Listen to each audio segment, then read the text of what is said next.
Namada mi amagi punsida akaibo oigadaba thabaksing tawbidanaba Manohar Mayum Varis Sharmana apil torakli ngasi pawmising unaba amada mahak na hai mahaki maramda miyamna lana uba yaba post ama hawkiba tarik 30 da viral oiraki mahakna post adugi matangda Imphal East amadi Imphal West ki cyber crime office ta wakatki tungda kanagumba amana mari makhong taglakpadagi thigatluba matamda mahaki maramda punsi mangba yaba wafamsing adu nongmai marakta nampuda haihankibani haiba khanglakibani masi political game ni siguma thawong asi matungda thokhan biganu mi amagi punsibu mangna basin biganu loinana tungda thodok asi thoklakta nabagidamak Governor Ajay Kumar Vala Chief Secretary DGP na chingbana atubada yengsin biu amadi action lokhat biu haina apil tawki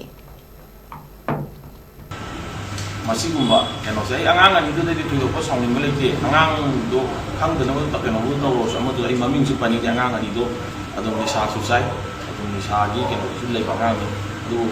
Masai adumaina lan angang sing dubu aran belambi da puthoga phulai oina sena ga political mileage long na ba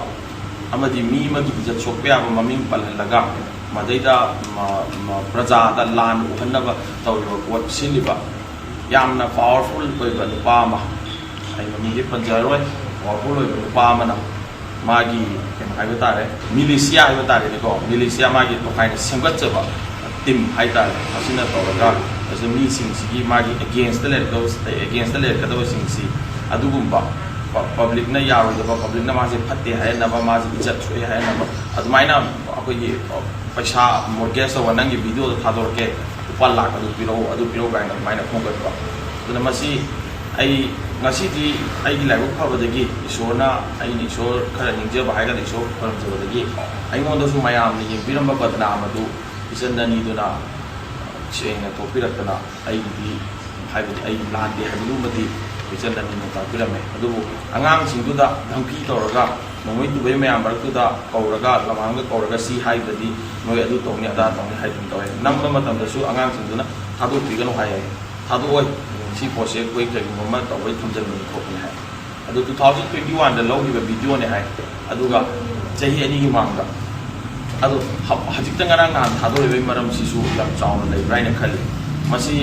thoina sinba political gi achauba game amani masa sanalise adana masi aibu haijo hai target di politics am to view adum amma to view adu sigumba public ta angang sing sibu kulai oina seraga mayam da lan uhanba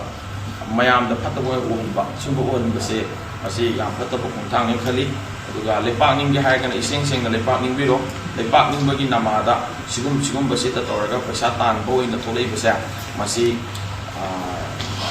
asing ba lal ba asing ba lepak ning musing na sing ken view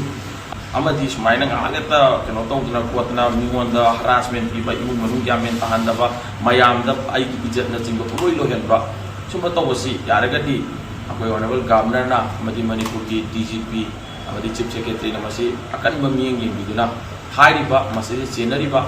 akoi masana masawula no ne na hajari ba moi singsi mathakta inquiry chatha dragadi koi manipur si pra koi